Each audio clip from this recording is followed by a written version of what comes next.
सभापति महोदय, आज जब इस विषय पर मैं बोलने के लिए खड़ा हुआ हूं तो मेरे मन में वेदना भी है, विस्मय भी है और संदेह भी है। वेदना इस बात की कि जैसा कि कल पिछले सदन में गृह मंत्री जी ने बताया कि 52 भारतीयों को अपने प्राण गंवाने पड़े, चाहे कोई उसमें से भस्म होकर राख हुए, चाहे कोई सुपुर्दे खाक हुए, मगर आज तक ये पता नहीं चला कि जिस आंदोलन के चलते ऐसे हालात हुए उसमें कौन सा लफ्ज, कौन सा हर्फ था जो किसी की नागरिकता लेने वाला था। इस बात की वेदना है। विस्मय इस बात का है कि ये दंगे भारत की बड़े विचित्र प्रकार के दंगे हुए।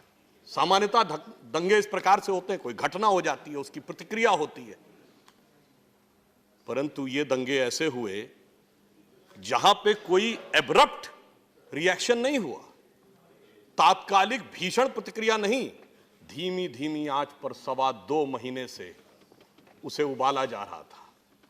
जैसे तंदूर की आंच को बढ़ाया जाता है कि हीट को उस एक्सटेंट तक ले जाया जाए। ये एकमात्र ऐसे दंगे हुए जहां अधिकांश विपक्षी दलों की तरफ से, बड़े बड़े नेताओं की तरफ से कभी किसी के द्वारा शांति संयम की अपील नहीं आई। बयान और सोशल मीडिया पर रिएक्शन अक्सर उकसावे वाले आए। ये दंगे एक ऐसे आंदोलन के द्वारा संचालित हुए जो भारत की राजनीति का अद्भुत और अपूर्व आंदोलन था। जितने भी आंदोलन होते हैं, कोई ना कोई प्रतिनिधि होता है, कोई ना कोई पॉइंटेड चार्टर ऑफ डिमांड होता है। अन्ना आंदोलन हुआ तो बाकायदा प्रतिनिधि थे, केजरीवाल जी संयोजक बने थे, आज तक वो अपने को संयोजक ही कहते हैं। बिंदुवार मांग थी, अमुक अमुक भ्रष्टाचार के केस में कार्रवाई की जाए। श्री राम जन्मभूमि का आंदोलन हुआ तो श्री राम जन्मभूमि न्यास समिति भी थी और तथाकथित बाबरी मस्जिद एक्शन के लिए बाबरी मस्जिद एक्शन कमेटी भी थी, उनकी बिंदुवार मांग थी। आपातकाल का आंदोलन जेपी जयप्रकाश जी संयोजक थे। अरे आजादी के जमाने में वेबल प्लान हुआ तो स्पेसिफिक मांग थी कि मुस्लिम लीग और उनसे अलग बात नहीं होगी। साइमन कमीशन का आंदोलन हुआ तो स्पेसिफिक मांग थी कि भारतीय का प्रतिनिधित्व अवश्य होगा, अन्यथा स्वीकार नहीं होगा। रोलेट एक्ट आया तो स्पेसिफिक मांग थी कि बगैर मुकदमा चलाए किसी को अंदर नहीं रखा जाएगा। परंतु सभापति महोदय, यहां पर ना कोई प्रतिनिधि था, ना कोई डिमांड थी। और मजेदार बात क्या है कि मीडिया में प्रतिनिधि उपलब्ध थे। मैंने अनेक प्रतिनिधियों के साथ रेगुलर टीवी डिबेट की है और कोई आके उन्हें नहीं रोकता था कि ये मेरे प्रतिनिधि नहीं है। तो आश्चर्य की बात यह है कि मीडिया से बात करने के लिए प्रतिनिधित्व था। जब गृह मंत्री जी ने कहा कि भाई मेरे दरवाजे खुले हैं, किसी भी समय कोई आना चाहे, हम रात को 3 बजे भी तैयार हैं, तो कोई प्रतिनिधि नहीं था। जब सर्वोच्च न्यायालय ने बात करने को भेजा तो प्रतिनिधित्व नजर नहीं आ रहा था। इससे लेकर मन में संदेह उत्पन्न होता है। एक और दृष्टि से यह भारत का एक विचित्र दंगा था। पहली बार जब कोई विदेशी राष्ट्राध्यक्ष यहां पर था तब यह शुरू हुआ। एक और बात के लिए भी है विचित्र दंगा है कि बाकायदा राष्ट्राध्यक्ष के आने से 1 सप्ताह पहले आह्वान किया गया कि जब डोनाल्ड ट्रंप आएंगे तो अमुक अमुक को निकलकर सड़कों पर आना है 17 फरवरी को। तो इससे मन में संदेह और गहरा हो जाता है। और इतना ही नहीं, इसकी शुरुआत कहां से हुई? अभी आदरणीय कपिल सिब्बल जी ने कहा वायरस यहां से शुरू हुआ, वहां गया। मैं तो कहता हूं वायरस तो बहुत बाहर से शुरू होकर आया। 14-15 दिसंबर को बाकायदा भारत के दूतावासों पर प्रदर्शन का आयोजन किया गया। आज तक हमने यह सुना था कि विदेशों में जाकर विदेश के दूतावासों पर प्रदर्शन होता है, यह भारत के दूतावासों पर प्रदर्शन ओवरसीज कांग्रेस के द्वारा, यह बात तो समझ से परे थी। खैर, किसी सांसद से मिले, उसका डिनायल कर दिया कि हमसे कोई मतलब नहीं था। परंतु सभापति महोदय, मुझे यह समझ में नहीं आता कि मैं यह तस्वीर देखता हूं लंदन में आदरणीय मनमोहन सिंह जी की तस्वीर लगा के, आदरणीय सोनिया जी की तस्वीर लगा के कुछ लोग प्रदर्शन कर रहे हैं और बाकायदा ऐसे लोग जिनके पदाधिकारियों के नाम उनकी वेबसाइट पर हैं, उनके बयान अवेलेबल हैं। अरे भाई, अपनी सरकार को सुनाने के लिए यहां बात कही जाती है, बाहर किसको सुनाने के लिए बात कही जाती है?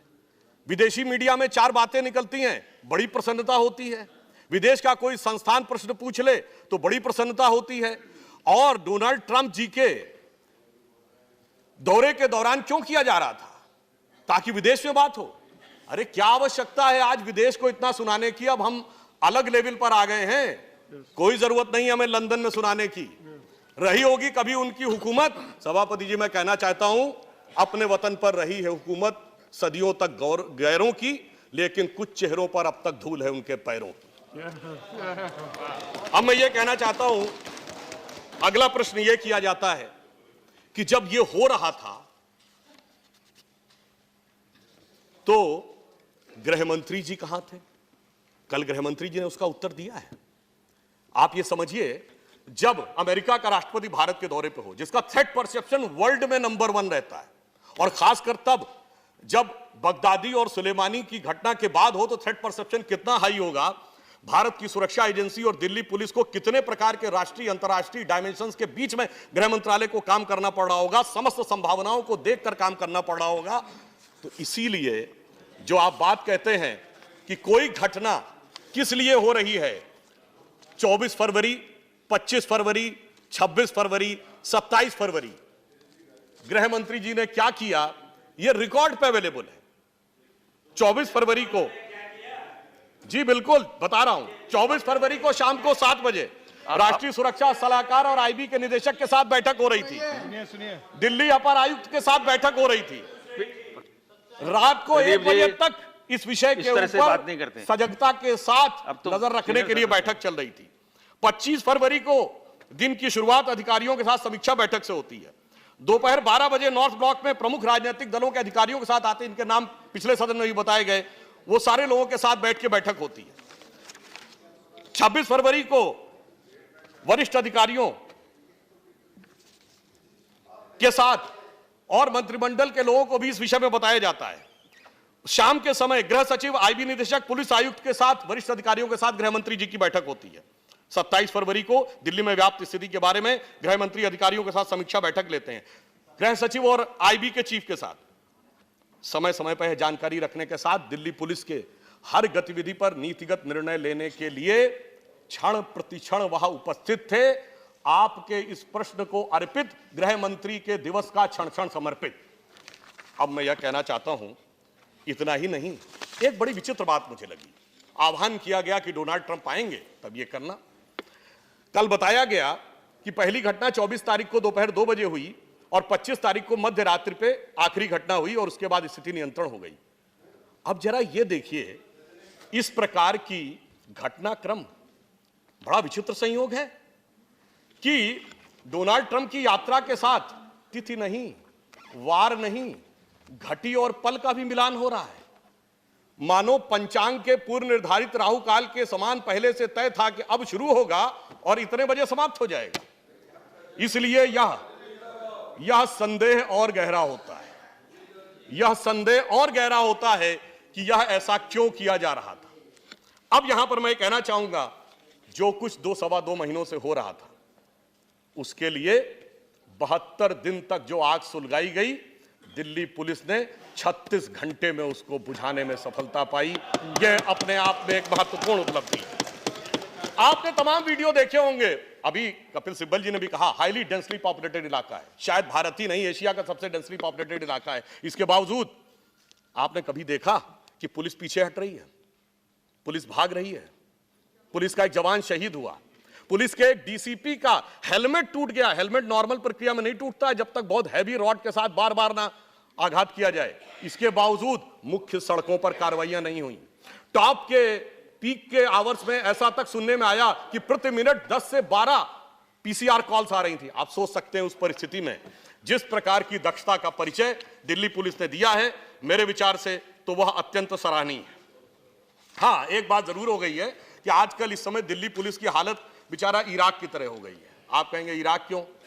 अब ये समझिए, अमेरिका को बम गिराना है सुलेमानी के लिए तो इराक की धरती पे, और जब ईरान को अमेरिका के लिए गिराना है तो इराक की धरती पर उनके किसी उस पे गिराना है। जिसको मौका मिल रहा है वो उन्हीं पे आघात करने का प्रयास कर रहा है, परंतु सुरक्षा बलों के मनोबल के साथ हमें इस बात का ध्यान रखना चाहिए। एक अन्य बात, हेट स्पीच के बयान, सभापति महोदय, मैंने सुना था कुछ लोग भविष्य दृष्टा होते हैं। मैंने यह भी सुना था कि आइंस्टीन ने टाइम ट्रेवल की थ्योरी दी थी कि समय में आगे जाया जा सकता है, और वह क्षमता मुझे अद्भुत अपने विपक्षी नेताओं के तर्कों में नजर आती है। 20 जनवरी को अनुराग ठाकुर का बयान, 28 जनवरी को प्रवेश वर्मा का बयान, 24 फरवरी को कपिल मिश्रा का बयान, और इन सब चीजों के लिए आह्वान 14-15 दिसंबर को। ये 1.5 महीने पहले उनको समझ में आ गया था कि भविष्य में ये होने वाला है, इसलिए वो सारी क्रिया प्रतिक्रिया उसी समय से आनी शुरू हो गई। और दूसरी तरफ आप समझिए ना, वायरस की उत्पत्ति समझिए और वायरस की प्रवृत्ति समझिए। अब मैं यह भी कहना चाहता हूं कि दूसरी तरफ के बयान नहीं, उनके बारे में विचार नहीं करना चाहिए। फ्री कश्मीर, उसका मतलब कुछ और था। आसाम को परमानेंट काटना, उसका मतलब कुछ और था। हिंदुओं से आजादी, मतलब कुछ और था। 15 करोड़ बनाम 100 करोड़, ये सब बातों का मतलब कुछ और था। इतना ही नहीं, एक सज्जन ये तक कह देते हैं कि न संसद पे भरोसा, न सर्वोच्च न्यायालय पे भरोसा। नौजवानों बाहर आओ, सड़क पे निर्णय होगा। ऐसे कहने वाले लोग हर्ष का मंजर नहीं, तबाही का मंजर लाते हैं। यह आपको समझ लेना चाहिए। इसलिए मैं ये कहता हूं कि यह जो कुछ हुआ, कहां से शुरू हुआ? जो कहा गया उसे सुना ना माना जाए, जो नहीं कहा गया उसे सुना मान लिया जाए, जो सीएम ने नहीं लिखा उसे पढ़ा मान लिया जाए, और आपकी कमेटियों ने जो लिखा था उसे न माना जाए। विचित्र तर्क है। अब इसका आगाज कहां से होता है? अमानत में खयानत के साथ। एक अमानती का खयानती बयान, और एक कांग्रेस के पूर्व एमएलए साहब जो शुरू में ही 15 तारीख को ही इन तमाम चीजों में मुलव्विस पाए गए थे। और ये कोई नए नहीं है, प्रवृत्ति समझिए मान्यवर। ये वही है कि जब दिल्ली में औरंगजेब के रोड पर नाम बदला गया था तो आके धरना दिए थे कि कलाम साहब पे नहीं, औरंगजेब के नाम पे होना चाहिए। ये वही है। अब आप आइए, उसके बाद क्या हुआ? बढ़ते बढ़ते कहां पहुंचा? उसके मकान पर, जहां पर पूरी दुनिया को जग जाहिर दिख रहा था कि वो किसका मकान है। उसके ऊपर हथियारों का जखीरा, पेट्रोल बमों का जखीरा।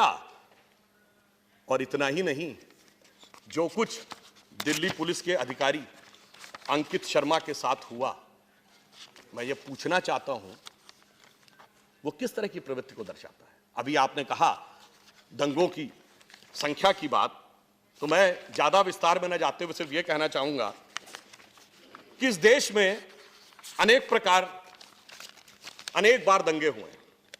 आधिकारिक सूत्रों के अनुसार जिन दंगों में 100 से अधिक लोग आधिकारिक आंकड़ों में मारे गए, जिनको कि हम कह सकते हैं बड़े भीषण भयानक विभत्स दंगे। कौन? 67 रांची, 69 अहमदाबाद, 70 जलगांव, 69 जमशेदपुर, 80 मुरादाबाद, 83 नैली, 84 भिवंडी, 84 दिल्ली, 85 अहमदाबाद, 89 भागलपुर, 1990 दिल्ली, 1990 हैदराबाद, 1990 अलीगढ़, 92 सूरत, 92 कानपुर, 92 भोपाल, 93 मुंबई। सभापति महोदय, ये सब थे सेकुलर दंगे। और एक 2002 गुजरात, वो था सांप्रदायिक दंगा। क्योंकि सेकुलर दंगों की आवाज नहीं सुनाई पड़ती है। सेकुलर दंगों में अगर देखें तो इन 18 में 17 जगह आप, एक जगह आरोप हम पर। और यहां तो मजेदार बात यह कि यहां तो आप भी थे और आप भी थे। इसलिए मैं कहना चाह रहा हूं कि आदरणीय कपिल सिब्बल जी से कि हमारी संस्कृति में कपिल मुनि सांख्य दर्शन के प्रणेता माने गए हैं, तो इस संख्या पे विचार कर लीजिए तो आपको स्पष्ट रूप से और तस्वीर दिख जाएगी। अब मैं आना चाहता हूं इस विषय पर कि जो कुछ अंकित शर्मा के साथ हुआ, आप सोचिए यह प्रवृत्ति क्या है। यह बात माना जा सकता है कोई दंगा हो गया, किसी ने किसी को मार दिया, किसी ने किसी पे आघात कर दिया, 1-2 चाकू मारे, माना जा सकता है कि प्रतिक्रिया आक्रोश और दंगे में हो गया। 400 चाकू, यह कौन सी प्रवृत्ति है? सभापति महोदय, यह छत विछत शव को करने की प्रवृत्ति वही है जहां सरहद पर सर काटे जाते थे। यह वही प्रवृत्ति है जब जवानों के शरीर के छत विछत टुकड़े भेजे जाते थे। यह सिर्फ घटना नहीं थी, यह संदेश था। यह किन प्रवृत्तियों का संदेश है? या उन प्रवृत्तियों का संदेश है जो कि राष्ट्र के विरुद्ध कार्य करने के लिए सतत प्रयत्नशील हैं, आज से नहीं वर्षों से। मैं एक विषय आपके सामने रखना चाहता हूं, यह पाकिस्तान की सीनेट कमेटी की रिपोर्ट है, अक्टूबर 2016। आप में से कोई चाहे तो वेबसाइट से डाउनलोड कर सकते हैं। अब देखिए उसमें बिंदु क्रमांक 8 पर क्या लिखा जा रहा है। India's own fault line in their alienated Muslim, Sikh, Christian, Dalit as well as the growing Maoist insurgency should be highlighted, और इसके लिए 2 थिंक टैंकों का साथ लेना है। और आगे लिखते हैं Modi and his RSS ideology of Hindutva should be targeted. अब 9 नंबर बिंदु पे क्या लिखा है सभापति महोदय? The comprehensive outreach to those segments of Indian public opinion which are opposed to Modi and his anti-Pakistan policies, including political parties, media, civil society organization, and human rights groups should be reached. हम ये नहीं कह रहे हैं कि कोई जान के मिलना चाह रहा है, परंतु आप समझिए कि कितना गहरा षड्यंत्र हो सकता है। ये 3 साल पहले से यह बात चल रही थी और हम उस चीज से अनजान नजर आते हैं। और मैं ये कहना चाहता हूं कि यदि आप इस बात को समझना चाहें कि जो कुछ हुआ, तमाम संगठनों के अकाउंट में पैसा आया और समय समय पे निकलता गया और उसी के साथ बहुत कुछ दिखता चला गया, क्या यह हमें समझ में नहीं आता कि यह षड्यंत्र कहां से शुरू हो रहा है? और मैं एक और बात कहना चाहता हूं, जब यह चीज आई है ना, अगर यह इस तरह की षड्यंत्र हमारे पड़ोस में की जा रही है तो कभी सीधे नहीं आता है, वो एक आवरण लेके आता है। रावण कभी सीधे सीता हरण करने नहीं आया था, साधु का वेश बना के आया था। और इस बार एक नया आवरण दिखाई पड़ा, आजादी, हमको चाहिए आजादी। साहब अध्यक्ष जी, मैं बचपन से लेके किशोरावस्था, वहां से युवावस्था पार कर गया, हमें तो यही पता था आजादी कांग्रेस ने दिलाई, किताबों में पढ़ा, गांधी बाबा ने दिलाई, नेहरू जी ने आजादी का संघर्ष किया। और अब कांग्रेस के नेताओं के ऐसे वीडियो आते हैं कि दूध में हुए बच्चों के सामने आजादी। अरे कौन सी आजादी? तो क्या वो स्वीकार करते हैं कि आजादी नहीं मिली? आदरणीय मनमोहन सिंह जी ने तो आजादी का वो दौर भी देखा होगा। हमारे तो नेता प्रतिपक्ष जी के नाम में ही आजाद है, फिर भी उनकी पार्टी आजादी की डिमांड कर रही है। और मैं कहना चाहता हूं इस आजादी बहुत खतरनाक था। पहले इस आजादी में अंदर आए माओवादी, फिर अंदर घुसे नक्सलवादी, फिर इसमें घुसे जिहादी, फिर इसमें आए बगदादी और फिर इसमें आए जल्लादी, मगर नहीं दिखी आजादी। इसको देखकर मुझे सिर्फ यह लगता है कि जो कुछ किया गया, एक उत्तर प्रदेश के फैजाबाद के, उस समय तत्कालीन फैजाबाद के, आज तो उसका नाम अयोध्या है, एक बड़े मशहूर शायर हुए रफीक शादानी। उन्होंने उस दौर में दंगों और राजनीति को लेकर एक पंक्ति लिखी थी, वो मुझे बड़ी उचित प्रतीत होती है। उसमें एक प्रतीक है जो हम सब समझ सकते हैं। भारत की राजनीति में कुछ प्रतीक बड़े स्थापित हैं। जब जैसे आप किसी को कहें कि हाफ पैंट या काली टोपी, तो समझ में आ जाता था वो किसके लिए कहा जा रहा है। तो उन्होंने ये लिखा, न तो नमाजी न तो पुजारी, अवधी भाषा में, न तो नमाजी न तो पुजारी, तुम्हें मदारी तुम्हें शिकारी, जियो बहादुर खद्दरधारी। तो आगे मैं खुद जोड़ देता हूं, सब देखिन तुमरी किरदारी, खद्दरदारी मफलरधारी। इसलिए मैं आगे यह कहना चाहता हूं, हमें इस विषय के ऊपर यह भी समझना होगा कि षड्यंत्र कहां कहां से हो रहा है, तो हमें उसके ऊपर उतना अधिक गंभीरता से, सजगता से ध्यान भी रखना होगा। आजादी की बात करने वालों में हमें ध्यान रखना होगा कि ये कहीं हमारे लिए बहुत घातक किस्म का आंदोलन बनाने का षड्यंत्र तो नहीं है। आदरणीय अटल जी की एक कविता की पंक्ति शायद आप सबने सुनी हो तो याद आ जाए। आजादी पर उन्होंने लिखा था, अपने ही हाथों से अपनी कब्र न खोदो, अपने पांव कुल्हाड़ी आप न मारो, आप अपने आप कुल्हाड़ी आप न चलाओ, चाल पड़ोसी की समझो और आंखें खोलो, आजादी अनमोल न इसका मोल लगाओ। इसलिए मेरा मानना है कि ये इस प्रकार के जो विषय उठाए जा रहे हैं, ये देश के लिए अत्यंत खतरनाक। और मैं सिर्फ ये कहना चाहूंगा, आप सब लोग तो बहुत समझदार हैं, वरिष्ठ हैं, क्यों इस प्रकार की बात करते हैं? साहब, हिंदी के एक बड़े प्रसिद्ध कवि हुए हैं बिहारी लाल जी।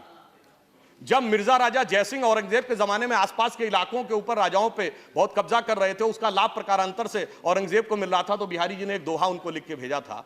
कहा था, स्वार्थ सुकृत न श्रम वृथा, देख विहंग विचार बाज पराए पानी परी तू पच्छीनु न मार। यानी ना इसमें कोई स्वार्थ है ना कोई अच्छा कार्य है, ये पराए लोगों को इसका फायदा होने वाला है। छोटे छोटे पक्षियों को आप बाज के रूप में शक्ति है, मत मरने दीजिए। वैसे बिहारी लाल जी ग्वालियर के रहने वाले थे, जयपुर के महाराजा को उस समय समझ में आया, अब शायद ग्वालियर के महाराजा जी को भी बेहतर ढंग से समझ में आ गया है। अंत की तरफ बढ़ते हुए मैं ये बात कहना चाहूंगा, महत्वपूर्ण बात, एक कोट मैं बोलता हूं, no further goal justifies violence in present, it could not be the means to any political end, self discipline is crucial to Swaraj. ये किसके भावों की अभिव्यक्ति है? आज से लगभग 100 साल पहले, 98 साल पहले, महात्मा गांधी जी ने जब असहयोग आंदोलन चलाया था और उस समय कुछ लोग सड़कों पे निकल आए थे, घर से बाहर सड़कों पे आ गए थे और आगजनी करने लगे थे, तो उन्होंने सारा आंदोलन रोक दिया था चौरी चौरा कांड के बाद। और उन्होंने कहा था कि मैं, यद्यपि उनका कोई व्यक्तिगत नहीं, उन्होंने कहा था मैं नेता के नाते इसका व्यक्तिगत अपने ऊपर दायित्व लेता हूं, हिंसा का कोई स्थान नहीं हो सकता, प्रतिक्रिया का कोई स्थान नहीं हो सकता, स्वराज्य में सबसे पहले स्वानुशासन हो सकता है। और इतना ही नहीं, लाला लाजपत राय, आप सबको शायद ध्यान हो, 1920 में कांग्रेस के अध्यक्ष थे, उन्होंने क्या बोला कि हमारा आंदोलन विफल हो गया, पर हमारी विफलता हमारे नेता की विराटता और महानता की तुलना में बहुत छोटी है। आज 100 साल के बाद सड़क पे आओ और आर पार की लड़ाई करो, वही पार्टी है, वही लोग हैं। 1919 में मोतीलाल नेहरू जी कांग्रेस के अध्यक्ष थे, आज भी वही परिवार के अध्यक्ष हैं। गांधी वो महात्मा गांधी थे, ये आज के गांधी हैं और आके कह रहे हैं कि आर पार की लड़ाई की बात करो। सभापति महोदय, आप समझ सकते हैं कहां से कहां पहुंच गए। नहीं बैठिए आप, अरे साहब आप बताइए ना, आर पार की बात किसने की थी सड़क पे आके? आर पार की बात 16 अगस्त 1946 को डायरेक्ट एक्शन के लिए हुई थी। इसलिए मैं कहना चाहता हूं, इतनी विराट पार्टी, इतना विराट नेता, इतना वरिष्ठ व्यक्ति, और इसके बावजूद ये आपके लिए विचार करने का विषय है। हम अपने समय के अंदर ही रहेंगे। समय की नहीं कह रहा हूं मैं समाप्त कर रहा हूं। चेयर को एड्रेस करिए, इधर उधर मत देखिए, आप बोलते जाइए। मैं सभापति महोदय, मैं सिर्फ ये कहना चाहता हूं कि गांधी, महात्मा गांधी से आज के गांधी तक आते आते ये कहां से कहां तक पहुंच गए। हाँ, ये बताइए, आर पार की लड़ाई की बात करना गांधीवाद है, गोडसेवाद है? बताइए, मैं आपसे पूछना चाहता हूं। हाँ, अब आइए, अब मैं आपसे एक बात कहता हूं, सुनिए। सुधांशु जी, आप सीधा सभापति महोदय, यदि ये इस विषय पे कहना चाहते हैं तो एक पंक्ति में कहना चाहूंगा, महात्मा गांधी कोई व्यक्ति नहीं थे, कोई हाड़ मास का व्यक्ति नहीं था, वो एक विचार था, एक वैचारिक अधिष्ठान थे, वो राष्ट्रपिता थे। मगर महात्मा गांधी का, हाँ मैं जवाब दे रहा हूं, अरे मैं जवाब दे रहा हूं आपको। सभापति जी, महात्मा गांधी का, अरे सुनिए, कोई केवल सुधांशु जी का ही रिकॉर्ड में जाने वाला है, दूसरा कोई बोले तो जाएगा नहीं। सारा देश जानता है महात्मा गांधी का राजनीतिक दर्शन था राम राज्य, नित्य का भजन था रघुपति राघव राजा राम, अंतिम शब्द था हे राम, जो आज तक समाधि पे लिखा है। और जिस दिन 2007 में हलफनामा देके कहा गया कि राम थे ही नहीं, गांधी के व्यक्तित्व और आत्मा की हत्या उस दिन हुई। अब मैं ये कहना चाहता हूं, इस घटना ने जो कुछ इस देश में किया है, उससे किसी भी व्यक्ति के मन में करुणा उत्पन्न होना स्वाभाविक है, मगर उस करुणा की आड़ में जो राजनीतिक बवंडर खड़ा करने का प्रयास किया जा रहा है, उसके प्रति सजगता भी आवश्यक है। आदरणीय नरेंद्र मोदी जी, जिन्होंने अपने जीवन में उस स्थिति से जाकर क्षण क्षण तरण तरण समर्पित करते हुए राजनीति के जिस मुकाम पे पहुंचे, और पद पर आने के बाद पहले दिन से उन्होंने जिस प्रकार की स्थिति देश में निर्माण करने का प्रयास किया, आज ये सब करके जो दिखाने का प्रयास किया जा रहा हो, तो मुझे लगता है शायद उनके मन से यह बात निकलती होगी कि अपने जीवन का व्रत देकर जिसको हाथों से पाला है, क्या वह केवल अवसाद मलिन झरते आंसू की माला है? वो आंसू की माला हम नहीं आने देंगे लोगों के आंखों में। और अंत में सिर्फ एक वाक्य कहूंगा, यह समझ लीजिए कि प्रधानमंत्री जी के तरफ से या सरकार की तरफ से कह रहा हूं कि तू अगर मेरे साथ नहीं है तो इसमें तेरी खता भी नहीं, क्योंकि हर शख्स मेरा साथ निभा सकता भी नहीं। वैसे तो एक आंसू भी बहा ले जाए मुझे, वैसे तो एक आंसू भी बहा ले जाए मुझे, मगर ऐसे कोई तूफान भी हिला सकता नहीं। धन्यवाद।